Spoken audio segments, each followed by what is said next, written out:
Almond ভিজিয়ে রেখেছিলাম। তো আমন্ডের খোসাগুলো আমি ভালো করে ছাড়িয়ে ব্লেন্ড করে নেব। আমন্ডের খোসা খাওয়া উচিত না, এই জন্য যে আমন্ড যখন ভিজানো হয় তখন এর যে টক্সিক পদার্থ থাকে একটা, সেটা এই খোসার নিচে এসে জমা হয়।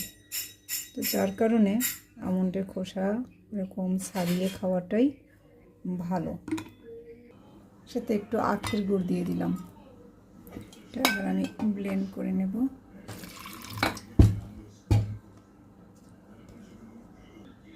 আমন্ড আর গুড় ব্লেন্ড করে নিলাম।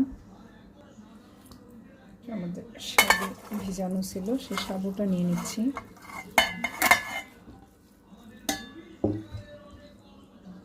এখন আমন্ডের পেস্টটা দিয়ে দিচ্ছি। 1 চামচ ঘি দিয়ে দিচ্ছি। এটা হাত দিয়েও মাখানো যায়,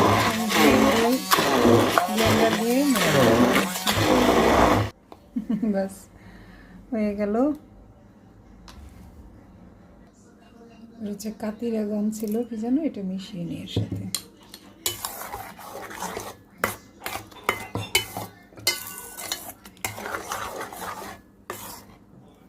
এবার এটা পরিবেশনের জন্য রেডি।